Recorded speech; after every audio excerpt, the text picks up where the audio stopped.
¿Qué tal? Muy bien, me da mucho gusto volver a poder tener esta oportunidad de introducirnos en un tema por demás bastante interesante. Pues sí, entonces formulamos la primer pregunta. Tiene que ver con esta realidad del mundo espiritual que en entregas anteriores usted nos ha hecho ver que es inminente y claro. La primera pregunta ¿es posible que los ángeles caídos se hayan mezclado con mujeres humanas en Génesis en el capítulo 6 del 1 al 4? Muy bien, esta es una de las preguntas más controvertidas que existen actualmente y se han manejado diferentes respuestas. Realmente dos opciones hay solamente para poder interpretar esta parte de las Sagradas Escrituras.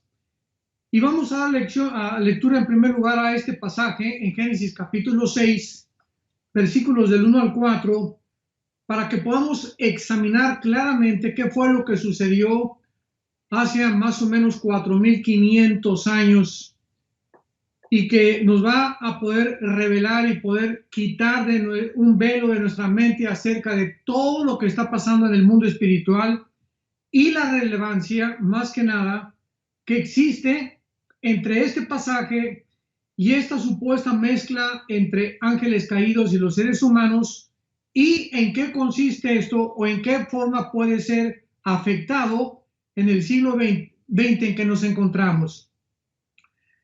Dice Génesis 6, capítulo 6, versículo 1 al 4, aconteció que cuando comenzaron los hombres a multiplicarse sobre la faz de la tierra, y les nacieron hijos, hijas, que viendo los hijos de Dios que las hijas de los hombres eran hermosas, tomaron para sí mujeres, escogiendo entre todas. Es muy importante que aquí hagamos tres columnas. Una columna vamos a poner, y dice la Biblia, cuando los hombres comenzaron a multiplicarse. Esta frase hombres es Adaham, que significa toda la raza humana, se refiere a hombres y a mujeres. Entonces, aquí tenemos a la raza humana multiplicándose durante esta época de una forma extraordinaria. En segunda columna vamos a poner las hijas de Dios, o las hijas que nacieron de los hombres. Y en la tercera columna vamos a poner los hijos de Dios. Ahora, muy bien, la palabra hijas, que es la frase hebrea que se usó para poder determinar que eran hijas de los hombres, no hijas de Dios, es importante porque la frase hijos de Dios es contraria a la de hombres y a la de las hijas de los hombres, porque aquí la frase hijos de Dios es Ben, con B grande, con B de burro, Elohim, hijos de Dios. Y esta frase, hijos de Dios, se usa 6 veces nada más en todo el Antiguo Testamento, refiriéndose exclusivamente a los ángeles. Nunca se usa en el Antiguo Testamento la frase hijos de Dios para los seres humanos. Ahora, muy bien, en el capítulo 24 de Mateo, esto es muy importante para comenzar a correlacionar una cosa con la otra. El Señor Jesucristo mencionó una de las profecías más enigmáticas que existen, porque Él quiso comparar esta época donde hubo una supuesta, que lo vamos a explicar con muchos detalles, entre ángeles caídos y los seres humanos, y la época que estamos nosotros viviendo. Dice Mateo 24, versículo 37 en adelante. Más como en los días de Noé, así será la venida del Hijo del Hombre. Porque como en los días antes del diluvio estaban comiendo, casándose, dándose en casamiento, hasta el día en que no entró en el arca, y no entendieron hasta que vino el diluvio y se los llevó a todos, así será también la venida del Hijo del Hombre.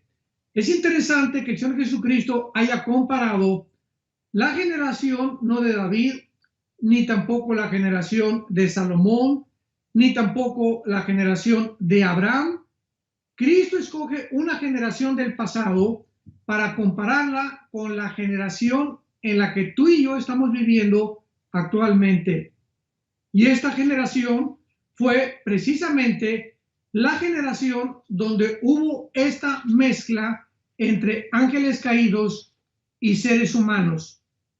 Ahora, muy bien, vamos también a ver en la segunda carta de Pedro, capítulo 2, versículos del 4 al 5, otro pasaje, otros versículos que nos dan mucha luz acerca de lo que estamos viendo, para de esta manera unir Génesis capítulo 6, el capítulo 24 de Mateo y la segunda carta de Pedro, para irnos orientando más o menos y poder acercarnos a una conclusión.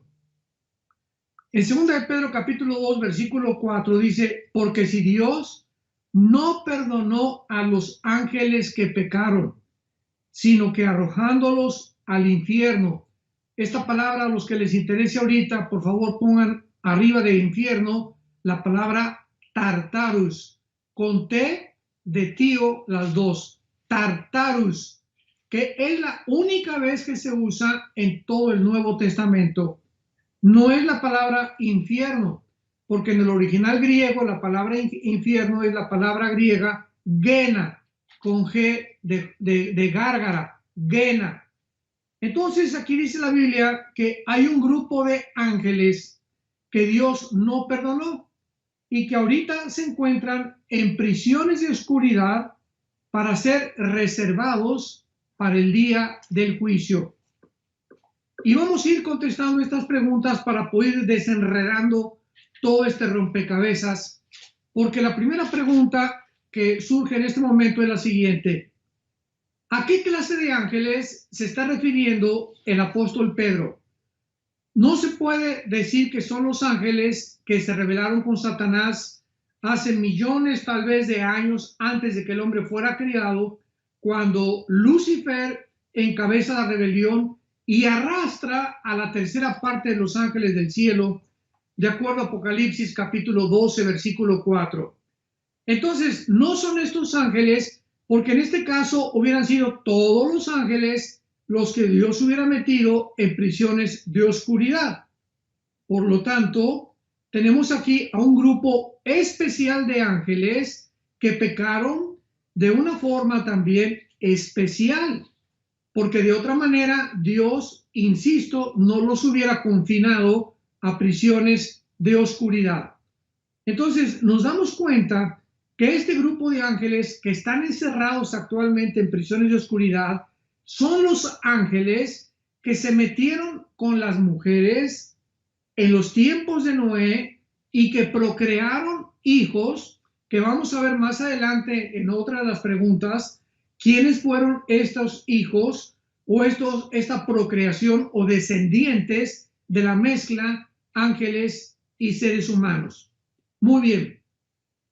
La otra posible opción que tenemos nosotros, que se ha manejado de una forma, podríamos decir, no bíblica, es que arguyen que las hijas de los hombres eran descendientes de Set y que se mezclaron con los descendientes de Caín.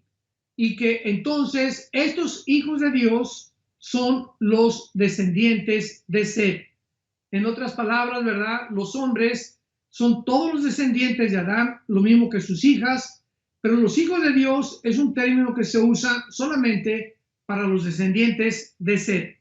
Esto, ¿verdad? Pues no tiene mucha comprensión, no tiene mucha lógica, porque nos damos cuenta que realmente la intención que hubo aquí en Génesis capítulo 6 fue mezclar la semilla angelical con la semilla humana con el propósito de deshacer la profecía de Génesis 3, versículo 15, donde cuando vino la caída humana, Dios le dice a Satanás, tu semilla va a hacer, o los descendientes de tu semilla van a hacer tropezar al Mesías, a la semilla de la mujer, y la semilla de la mujer te va a herir en la cabeza y te va a destruir. Aquí Dios está hablando de dos descendencias pongamos atención, genéticas, porque la palabra semilla es la palabra hebrea zera, con Z. Entonces, vemos que el esperma o la semilla de Satanás, porque la palabra zera es la palabra hebrea que se tradujo esperma, y en el griego, en la versión de la Septuaginta, que fue la traducción del hebreo al griego, se tradujo la palabra zera como esperma. Entonces, vamos a regresar. El esperma de Satanás va a tener una descendencia, un linaje, alguien que va a descender de él genéticamente, pongamos atención, y va a herir al Mesías, a tropezarlo, a herirlo en el calcañar, que es el tobillo, que es lo que se conoce como el talón de Aquiles.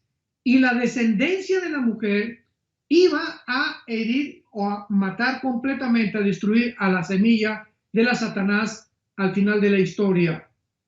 Esto es muy importante porque cuando la Biblia habla de la semilla de la mujer, nos damos cuenta que a la luz de la investigación del siglo XX, estamos hablando de 1950 en adelante, que cuando se descubrió en 1954 las leyes de la genética, no se conocía absolutamente nada del ADN, de toda la intrincada red que existe en cada célula que tenemos en nuestro cuerpo, en los billones de células que tenemos, para que pudiéramos entender claramente lo que la Biblia nos estaba ya profetizando, describiendo hace más de 1500, casi 2000 años.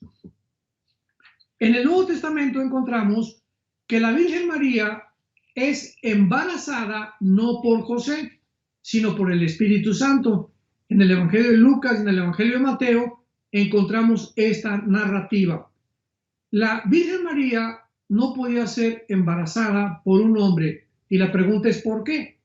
Bueno, ahora lo entendemos con las leyes de la genética y del ADN. Todos los hombres sin ninguna excepción, desde Adán hasta nuestros días, traemos el cromosoma Y, que las mujeres no lo tienen. Las mujeres tienen dos cromosomas, el XX, y nosotros tenemos YX en nuestras cromosomas sexuales. Entonces, el cromosoma Y que todos los varones tenemos es lo que determina el género masculino. Entonces, si tú me estás escuchando y tal vez crees que no eres hombre, que eres mujer, pues vea que te hagan un examen genético de la sangre y se determina que tú tienes el cromosoma Y, eres varón, eres hombre. Entonces no hay ninguna duda acerca de tu genética ni tampoco de la composición de tu naturaleza. Somos varones por tener el cromosoma Y. Entonces José, igual que todos los seres humanos, el que estaba comprometido con María, tenía el cromosoma Y, pero no se podía mezclar con María porque el cromosoma Y, desde Adán hasta nuestros días, todos los seres humanos hemos nacido infectados con un virus, podríamos llamarle de esta manera, llamado el pecado. Entonces, el pecado es una fuerza maligna con la cual nacimos, es una tendencia que nos lleva a nuestra propia autodestrucción, es una fuerza interna, siniestra, enigmática, que la Biblia describe claramente que afecta nuestros pensamientos, nuestros sentimientos, nuestras emociones. Hemos nacido con la brújula completamente descompuesta. Todos hemos nacido cada quien como ovejas fuera del corral, unos en la astrología, otros en la brujería, otros en las sectas, en diferentes religiones, etcétera, etcétera. La raza humana está perdida sin ninguna luz porque trae un problema desde Adán que se llama el pecado, el cual, ¿verdad?, en algún otro tiempo vamos a tratar de contestar cuál fue realmente la razón por la cual Cristo tuvo que pagar en una cruz por este pecado con el cual nosotros hemos nacido. Entonces, como José no se podía meter con María, porque su cromosoma Y estaba infectado, era necesario que el cromosoma Y fuera puesto y viniera de lo alto.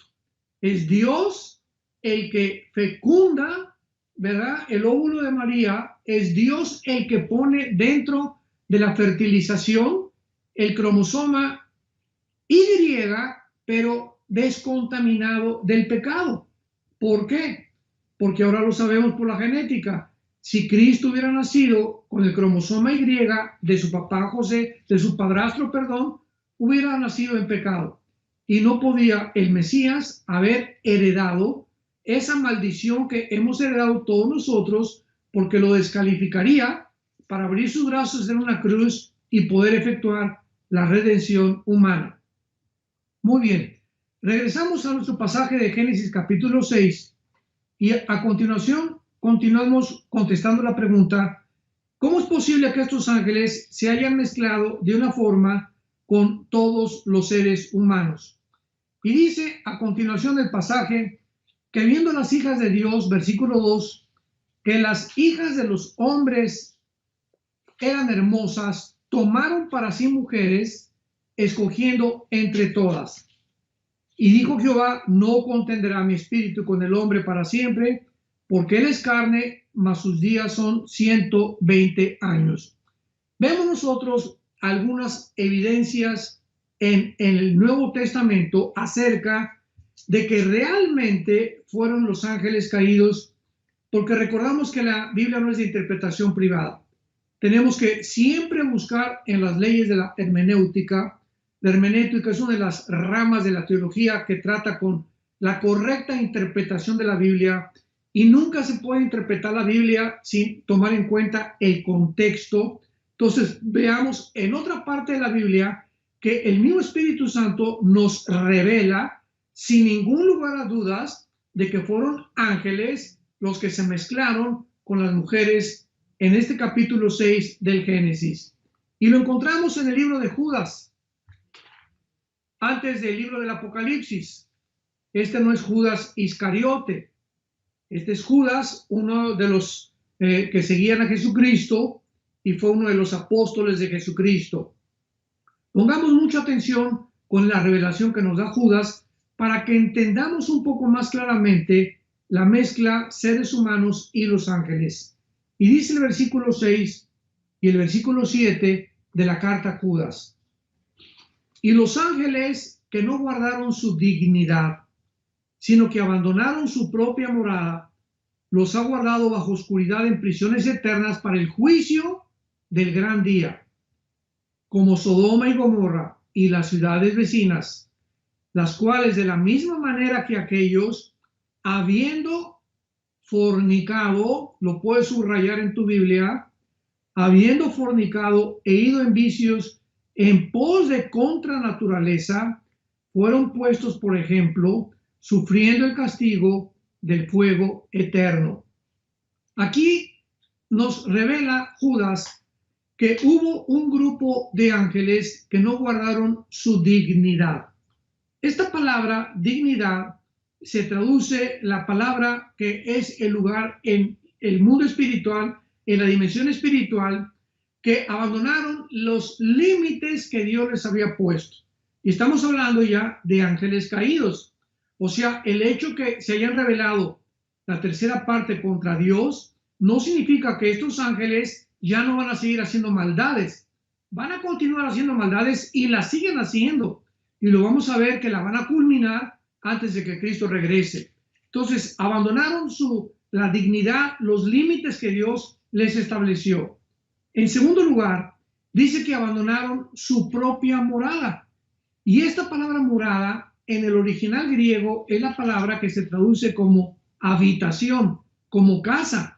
Entonces, ellos tenían asignado por Dios un lugar para poder ellos manifestarse, para poder ellos realmente moverse, y dejaron esta habitación que es el mundo espiritual y se introdujeron al mundo de nosotros, que es la dimensión, 4 dimensiones en las que vivimos, que es el mundo terrestre, el mundo físico, el mundo visible. Entonces vamos por orden. Estos ángeles viven en la dimensión invisible, pero tienen la característica de entrar a nuestro mundo visible, terrenal, donde tú y yo existimos, y tienen la característica de poder actuar dentro de nuestro mundo. Vemos en el Antiguo Testamento cantidad de ejemplos de ángeles que mataron a los filisteos, ángeles que ejecutaron los juicios de Dios, ángeles que vemos nosotros que cuando Cristo nació lo acompañaron cantando en el cielo. La Biblia dice en Hebreos capítulo 13 que tengamos cuidado muchas veces de no olvidarnos de la hospitalidad porque podemos hospedar ángeles. En otras palabras, estas criaturas espirituales con cuerpos diferentes a nosotros, que no son iguales a nosotros en cuanto a que tengan un sistema digestivo, la sangre no es la vida de sus cuerpos, etcétera, etcétera, tiene la característica de entrar en su cuerpo y de comer. En Génesis capítulo 18 observamos que los ángeles que se aparecieron con Jehová, a Abraham y a Sara, podían comer, comieron cabrito y comieron igual que nosotros los seres humanos. Entonces, en Génesis capítulo 19, cuando entraron a Sodoma, los sodomitas, que estaban completamente degenerados, vieron a estos dos ángeles entrar a esta ciudad y los confundieron con seres humanos, o sea, adquieren la forma humana y eran tan bien parecidos y tan atractivos que los sodomitas le dijeron a Lot, Génesis 19, que querían tener relaciones sexuales con ellos. Entonces, esto es increíble, por lo cual Judas usa el ejemplo de los sodomitas con el pecado de los ángeles. Entonces, abandonaron su morada, dejaron la dimensión invisible espiritual y se introdujeron a nuestro mundo a tratar de pervertir la genética. Porque como Satanás sabía que de la genética de la mujer vendría el Mesías, hizo lo posible por tratar a través de la historia de detener esta semilla para que el Mesías no pudiera nacer. ¿Lo van comprendiendo un poco mejor? Era un ataque a la genética humana. El propósito que se encontraba detrás de la mezcla de estos ángeles con las mujeres. Pero continuemos en Judas, en nuestro examen del versículo 6, y dice Dios que abandonaron su propia morada y estos ángeles están guardados, están encarcelados, están arraigados en prisiones eternas para el juicio del gran día.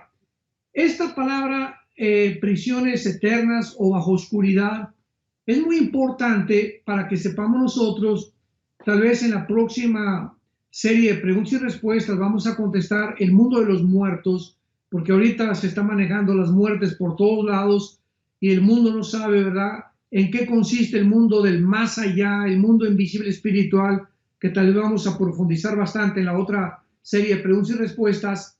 Dentro del mundo del más allá o de los muertos, encontramos en la Biblia que existe un lugar que se llama el infierno. En el infierno se encuentran únicamente los espíritus humanos que han muerto de Cristo a nuestros días y que murieron condenados, o sea, sin haber aceptado el plan de salvación de Jesucristo. Después tenemos en segundo lugar el abismo. El abismo es otra prisión donde se encuentran los demonios. Nada más los demonios y algunos ángeles caídos también, porque en Apocalipsis 9 se menciona a el destructor como el ángel del abismo, o sea, el jefe en el abismo, la prisión de los demonios que tienen ellos. Apocalipsis 9 le llama el destructor o el Abadón en el hebreo. Y tenemos en tercer lugar el Tartarus, que acabamos de mencionar en 2 de Pedro capítulo 2 versículo 4, que se tradujo infierno de una forma equivocada, y esta palabra Tartarus es precisamente la única palabra que se usa para la prisión de los ángeles que Dios ha considerado que ni siquiera pueden ya salir de ahí, porque hay todavía ángeles sueltos. nos dimos cuenta que fue solamente un pequeño grupo de ángeles que abandonaron su dimensión, se metieron en la tierra para pervertir la genética, pero hay otro grupo de ángeles que siguen sueltos, caídos me refiero, ángeles caídos, y que no cometieron ese pecado que cometieron sus compañeros. Entonces tenemos en el grupo de ángeles caídos los que se encuentran en prisiones eternas, en el Tartarus, que son los que se metieron en tiempos de Noé con las mujeres. En segundo lugar, los ángeles caídos que están sueltos, y en tercer lugar, los ángeles que sirven a Dios. Entonces es importante hacer esta diferencia. Y en el versículo 7 de Judas ya no nos deja ningún lugar a dudas de que fueron ángeles caídos realmente los que se mezclaron con las mujeres, como Sodoma y Gomorra y las ciudades vecinas. Pues está comparando a estos ángeles con los habitantes de Sodoma y de Gomorra, las cuales de la misma manera que aquellos, ¿quiénes son aquellos? De la misma manera que aquellos, está hablando del versículo anterior dentro del contexto de los sodomitas, o sea, los ángeles. De la misma manera que los sodomitas, habiendo fornicado e ido en vicios en pos de natura. O sea, ¿qué fue lo que hicieron los sodomitas en Génesis 19? Se mezclaron hombres con hombres. Dice Romanos capítulo 1, versículo 22 en adelante, habiendo conocido a Dios, no le glorificaron como a Dios, ni le dieron gracias, sino que fueron en vicios, ¿verdad?, contra natura, hombres con hombres, mujeres contra con mujeres, y Dios los condenó a una mente reprobada, que significa ya una mente que ya no discierne qué es bueno y qué es malo. Entonces, los ángeles fornicaron, o sea, tuvieron relaciones sexuales de alguna manera con las mujeres humanas, y vamos después a contestar la pregunta, ¿cuál fue el producto de esta consecuencia, de esta violación a las leyes naturales? Porque fue en contra de naturaleza. El ser humano fue creado para que un hombre se mezclara con una mujer, esto es lo natural. Pero cuando un hombre se mete con un hombre o una mujer con una mujer, es antinatural. Se está violando las leyes de Dios. Los ángeles hicieron lo mismo, dejaron completamente su habitación, bajaron aquí al mundo y hicieron algo contra su naturaleza. Se mezclaron con seres humanos, lo cual Dios había prohibido. Muchas gracias, doctor. Entonces, pues la siguiente pregunta obligada es, ¿quiénes fueron los gigantes de la antigüedad? Muy bien, vamos a regresar aquí a Génesis capítulo 6 para contestar esta segunda pregunta. Y entonces, en el versículo 4, Génesis 6, versículo 4, dice la Biblia, había gigantes en la tierra en aquellos días, y también después que se llegaron los hijos de Dios, aquí también lo asegura el Espíritu Santo, esta palabra, se llegaron los hijos de Dios a las hijas de los hombres y les engendraron hijos. O sea, también aquí ya no cabe ninguna duda al respecto, porque el vocabulario y la etimología de las palabras originales hebreas nos habla claramente que una mezcla ahí es lo que vamos a explicar a continuación. Una mezcla, si no fue genética, vamos a ver de qué forma fue, o si fue realmente genética o fue física, sexualmente física, como un hombre y una mujer, pero lo vamos a ver ahorita. Vamos a pedir calma para que podamos esperar a responder esto. Pero aquí dice, se llegaron los hijos de Dios a las hijas de los hombres, les engendraron hijos. Muy bien. La palabra gigantes es la palabra Nepilim, con N de Nancy y PH intermedia. Nepilim se pronuncia Nefilim en el original hebreo. Esta palabra en su etimología proviene de la raíz napal, N de Nancy, PH, AL de Lola, napal, que significa caídos, caídos. Entonces, antes de que el ser humano pudiera caer, ¿quién fueron los primeros caídos? pues fueron los ángeles, ¿verdad? Porque el momento en que se rebelaron contra Dios, cayeron completamente ya de su condición y se convirtieron en enemigos de Dios. Entonces la palabra Nepilim, que se tradujo gigantes, significa los caídos, que es una frase que se usa como resultado de las personas que se mezclaron precisamente con los ángeles caídos o las mujeres, para poder especificar, con los ángeles caídos, y el producto fueron gigantes, que es el resultado de esta condición. Muy bien. Estos gigantes habitaron en la tierra 1000 años. Estamos hablando desde el Génesis hasta el rey David, hasta 2 de Samuel 21, que lo vamos a ver. Los gigantes dejaron de existir.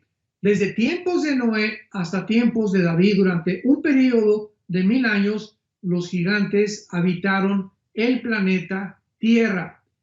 Y si alguien se preguntara cómo pudo ser que estos gigantes continuaron habitando la Tierra aún después del diluvio, podríamos contestar, ¿verdad?, que los ángeles caídos volvieron otra vez o pudieron volver a infectar la tierra después del diluvio de la misma manera que al principio. Volvieron a reproducirse, alterando la genética humana. Muy bien. Ahora, vamos a ver las diferentes palabras que se usan en el original hebreo. Esto es importantísimo y que definen a estos podríamos llamarle seres híbridos, porque un ser híbrido es cuando se mezcla una semilla con otra semilla, por eso es algo híbrido. Cuando un caballo se mezcla con una mula, es una mezcla híbrida. ¿Y qué va a salir como resultado? ¿Verdad? Pues va a resultar una mula que ya no es ni caballo, ya no es ni burro. Entonces, todo lo que es híbrido es una mezcla. Entonces, veamos nosotros que estos seres monstruosos tenían 12 dedos en las manos, 12 dedos en los pies, y llegaron a medir hasta 4 metros 50 centímetros de altura. Veamos en primer lugar en el libro de Deuteronomio, capítulo 2, lo que la Biblia nos comienza a revelar acerca de estos gigantes, o quiénes fueron estos gigantes de la antigüedad, y vamos a ver al final la relación que tuvieron con las pirámides de Egipto, con las pirámides de Machu Picchu en Perú, con las pirámides en Bolivia, con las de todas las que se han encontrado en Chichén Itzá en México, y lo que actualmente se está manejando como que los extraterrestres visitaron la Tierra hace 4.000, 5.000 años y le proporcionaron conocimiento al hombre para estas construcciones megalíticas y cosas que es imposible que el hombre haya intervenido. Nos vamos a dar cuenta que fueron los ángeles caídos. Bueno, dice aquí en Deuteronomio capítulo 2, versículo 10, los emitas habitaron en ella antes pueblo grande y numeroso, así como los hijos de Anac. Por gigantes eran ellos tenidos, y todos los hijos de Anac y los moabitas los llamaron emitas. Si quieres ir apuntando, otra de las tribus de los gigantes en la tierra de Canaán fueron los anaseos y los emitas. Así que cuando tú veas en el Antiguo Testamento anaseos o emitas, vas a poder inmediatamente identificarlos como descendientes de los gigantes, de los Nefilim, porque aquí la Biblia lo dice claramente: los hijos de Anac o los anaseos eran de los gigantes y se consideraron como los gigantes. Nos brincamos al versículo 20 de Deuteronomio capítulo 2, Deuteronomio 2, versículo 20. Por tierra de gigantes fue también ella tenida. Habitaron en ella gigantes, y aquí la palabra gigantes en el versículo 20, si lo quieres apuntar, ya es la palabra Rafa, con PH intermedia. De ahí vienen los refaitas. Esto es importantísimo, porque cuando encontremos la palabra refaitas o rafaitas en el Antiguo Testamento, los podemos inmediatamente clasificar como descendientes de los gigantes.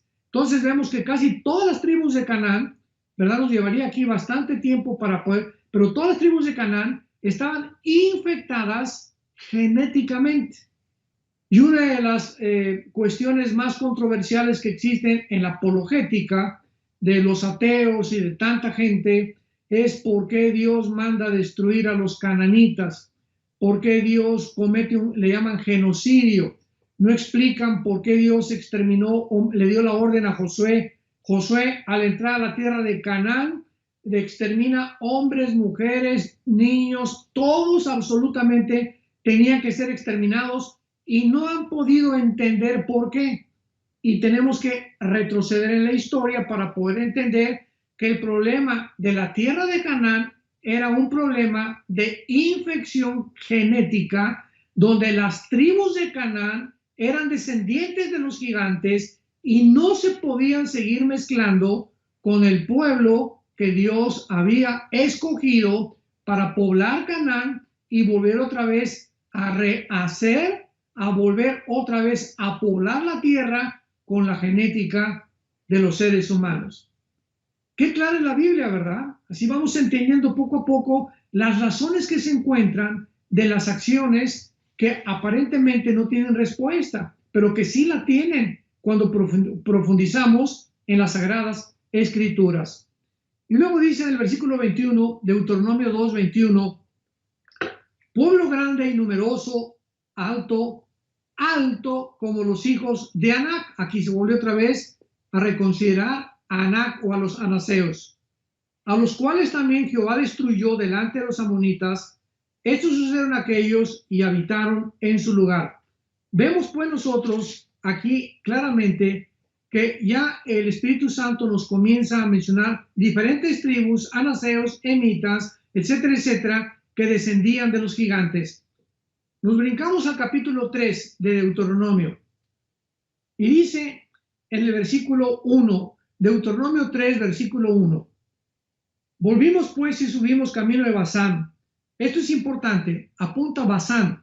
Basán es la región norte de Israel y es donde se supone que descendieron los ángeles caídos. Esto es muy interesante. Esto se encuentra en el libro de Enoc, que sabemos Enoc fue un personaje bíblico, pero el libro de Enoc no se consideró en el canon de las Sagradas Escrituras, aun cuando el 95% del contenido del libro de Enoc está completamente de acuerdo con la Biblia. Es un libro por demás interesante, así también como los libros de los macabeos, que son apócrifos. Esto es la historia de los judíos narrada por el escritor Josefo. No está en la Biblia, pero también es muy interesante porque fue un historiador que está pegado completamente al cristianismo, igual que el escritor de Plinio, etcétera, etcétera. Entonces son escritos que, aunque no están en la Biblia, podemos tomar ciertas consideraciones para comparar la historicidad y compararlos con la Biblia para darnos cuenta que no tiene ninguna discrepancia entre las escrituras.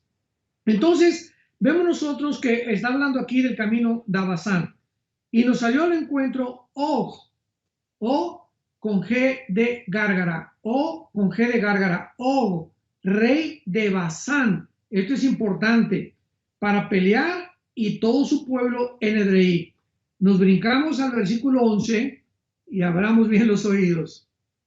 Porque únicamente Og, rey de Basán, había quedado del resto de los gigantes. Aquí la Biblia nos muestra que había un rey en Canaán, dentro de esas tribus, llamado Og, y que es muy famoso a través de todo el Nuevo Testamento, porque se le continúa mencionando como de los más poderosos gigantes que había, y se nos dice aquí que era uno de los restos que había quedado del resto de los gigantes. Y escuchen lo que dice acerca de la altura y las características de este rey Og. Su cama, una cama de hierro, y la longitud de ella era de 4 codos y según el codo de un hombre. En otras palabras, 3.50 metros de largo tenía la cama de este chiquilín, le podríamos llamar, y vemos que su anchura era de 4 codos, que realmente era la cama de más o menos un poco cerca a los 5 metros con 3,50 de ancho. Casi 5 metros de largo por 3,50 de ancho. El codo era la medida antigua, era de aquí más o menos hasta la punta de los dedos. Y era aproximadamente como de 65 centímetros. Después, ¿verdad? Ahora usamos el metro, otros usan la yarda, etcétera, etcétera. Hay diferentes medidas de longitud. Pero en el Antiguo Testamento, una de las medidas más conocidas era el codo. Entonces, este hombre tenía casi 5 metros de largo, y lo dice claramente en su cama, y la anchura de casi 3,50 de ancho. Y esto es interesante porque cuando comenzamos a ver todas estas características, nos damos cuenta que aquí hay algo maravilloso. ¿Qué es lo que realmente se necesita para que estos gigantes hayan podido sobrevivir? Bueno, Job por lo menos era el doble de una persona actual de 2 metros de estatura. Casi todos los jugadores de básquetbol aquí en Estados Unidos tienen no menos de 1,95, 2, 2,10, 2,20 han llegado, casi 6 pies, 3 o 4 pulgadas más. Y nos damos cuenta entonces que un hombre de aproximadamente de 1,90, tomando en consideración esta estatura, pesa aproximadamente 1,300 kilogramos. O sea, estos monstruos, escuchen esto, para considerar lo que un hombre de 5 metros pueda medir, 4,5 a 5 metros, es por lo menos 22,000 calorías diarias para mantenerse vivo. El ser humano necesita máximo 2,000 calorías para mantenernos vivos. Las mujeres un poquito menos, 1,500 calorías más o menos diarias para mantener el cuerpo funcionando adecuadamente. Ahora, si convertimos, escuchen esto, es muy interesante, si convertimos estas calorías en comida, representarían 12 pizzas, o sea, 1,840 calorías cada una, y 63 hamburguesas, comérselas todos los días.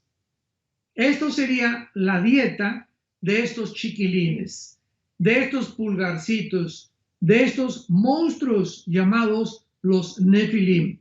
En conclusión, estos gigantes necesitarían comer el equivalente a 30 pizzas y 150 hamburguesas por día. ¿Sí me escuchaste? 30 pizzas y más de 150 hamburguesas para poder tener el equivalente a 22,000 calorías.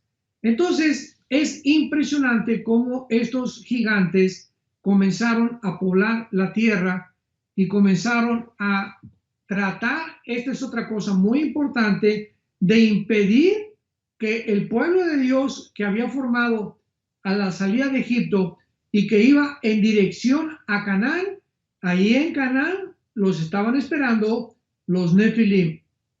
Satanás todo esto lo preparó y lo planeó anticipadamente al ver que ya iba ahí el pueblo de Dios, y hubo esta mezcla anticipadamente para preparar a estos monstruos, estos guerreros de casi 5 metros de altura con 12 dedos en las manos y 12 dedos en los pies, para que cuando el pueblo de Dios se acercara a Canaán, los asustara o les influenciaran con miedo.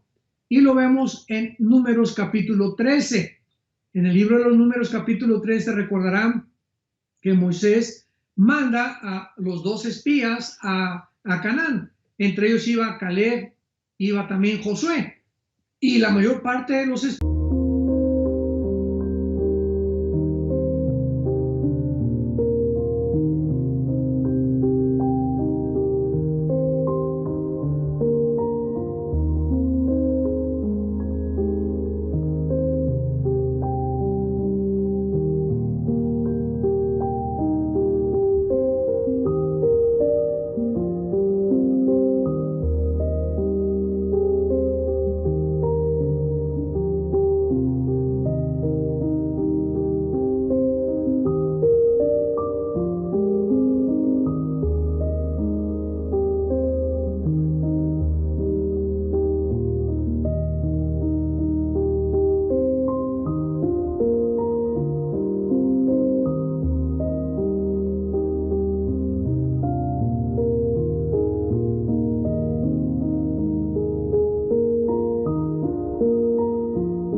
espías regresaron a Moisés cuando les preguntó cómo está la tierra de Canaán. Se asomaron por la frontera y dijeron, vimos gigantes que parecíamos langostas junto con ellos, o sea, éramos así comparados con ellos y además eran de terrible aspecto, imposible entrar a la tierra de Canaán. Si estos hombres hubieran comparado a los gigantes con Dios, los gigantes hubieran sido las langostas. Entonces, aquí hubo una mala percepción del carácter y el poder de Dios. Cuando nosotros vemos a los problemas como más grandes que Dios, es cuando nosotros somos vencidos por los problemas. Entonces, como resultado, para no extendernos más tiempo, estos espías, ¿verdad?, no entraron a Canaán. Toda esa generación se quedó muerta en el desierto. Los únicos que entraron fueron Josué y Caleb, porque creyeron realmente que Dios era mucho más grande que los gigantes. Y si Dios les decía, vayan y entren a Canaán, vemos nosotros la culminación de esta victoria con el rey David en 1 Samuel 17 con el gigante Goliat, que era uno de los descendientes de los gigantes, que venía de la tierra cerca de lo que es ahorita la franja de Gaza o la tierra de los filisteos, de Gat. Y cuando David se enfrenta a este gigante, le demuestra al pueblo de Dios, como Josué y Caleb le demostraron al pueblo de Dios, de que Dios es mucho más grande que cualquier gigante que podamos nosotros enfrentar. Entonces, estos gigantes, para concluir, ¿verdad?, fueron los gigantes que en la antigüedad poblaron el mundo, y vamos a terminar en 2 Samuel capítulo 21 para ver que fue el rey David el que los terminó y los exterminó completamente, y donde encontramos también que fue el rey David el que relata que tenían 12 dedos en las manos y de esos dedos en los pies. 2 Samuel 21, versículo 16. Isbi-Benob, uno de los descendientes de los gigantes. Y aquí se usa la palabra para gigantes, ya no nepilim, sino refaitas. Porque, repito, los nepilim se mezclaron entre todos los habitantes de Canaán y de ahí fueron alterando la genética de las diversas tribus. Por eso el Espíritu Santo califica refaitas, emonitas, somsomeos, anaseos como descendientes de los gigantes y tribus que eran de gigantes. Y este hombre, Isbi-Benob, era uno de los descendientes, y ahí dice su lanza pesaba 300 kilos de bronce. Versículo 18, Sibecaí Usatita, que era un guerrero de David, mató a Saí, quien era uno de los descendientes de los gigantes. Versículo 19, ahí estaba Goliat Geteo, cuya asta era como el rodillo de un telar. Versículo 30, de gran estatura, el cual tenía 12 dedos en las manos y otros 12 dedos en los pies, 24 en total, y descendiente de los gigantes. Este desafió a Israel y lo mató Jonatán, hijo de Simea, hermano de David. Estos 4 eran descendientes de los gigantes de Gat. Qué interesante. ¿De dónde era Goliat? De Gat. O sea, estos 4 gigantes que David acaba con ellos eran los hermanos de Goliat, que precisamente fue el mismo David que mata a Goliat y mata también a sus 4 hermanos con los guerreros que lo acompañaban. Realmente la victoria sobre los gigantes se le puede atribuir al rey David. Doctor Alducin, muchísimas gracias. Ya para finalizar esta última pregunta, ¿qué influencia tuvieron los ángeles caídos en la humanidad hace 4.500 años? Muy buena pregunta también. Bueno, pues ahora podemos nosotros claramente analizar el por qué hemos llegado al siglo XXI. Y pues existen programas en la televisión como Discovery Channel, National Geographic, donde están tratando a través de todos los programas investigar la razón por la cual existen monumentos megalíticos, ahora sí que podríamos llamar de la edad de piedra, principalmente en todas las generaciones de la antigua Sumeria, de la antigua Mesopotamia, repito, como las mismas pirámides de Egipto, las ruinas de Punca en Bolivia, las ruinas de Machu Picchu en Perú, en Yucatán, etcétera, etcétera. Y lo que estas personas han encontrado en todas estas ruinas ha sido algo que no pudo haber sido creado o construido o edificado por los seres humanos. Era imposible que nosotros pudiéramos haber intervenido. Yo quiero recomendarles a ustedes mi último libro que acabo de escribir, que se llama La invasión de los ángeles caídos. En este libro, La invasión de los ángeles caídos, lo pueden conseguir en todas las librerías. Está impreso por la editorial Berea.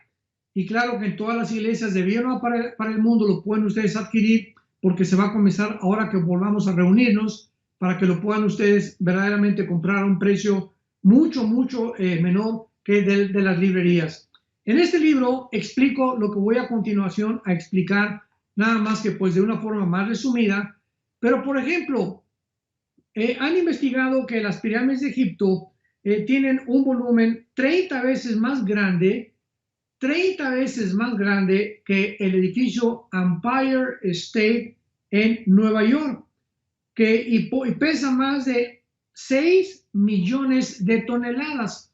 O sea, estamos viendo nosotros que hace 4,000 años más o menos, o hace no tantos años, pero un poquito menos, era imposible que estas pirámides pudieran haber sido hechas con el hombre, cuando el hombre no tenía ni los instrumentos, ni las calculadoras, ni las computadoras, ni las sierras de esmeril, que es imposible que corten granito como si fuera mantequilla, ni tampoco las grúas que puedan levantar ahorita más de 150 toneladas, cuando estas piedras eran de más de 10, 15, 20 toneladas, puestas, acumuladas todas, amontonadas. Estoy hablando de las pirámides de Giza en Egipto. Además, no había piedras por ahí.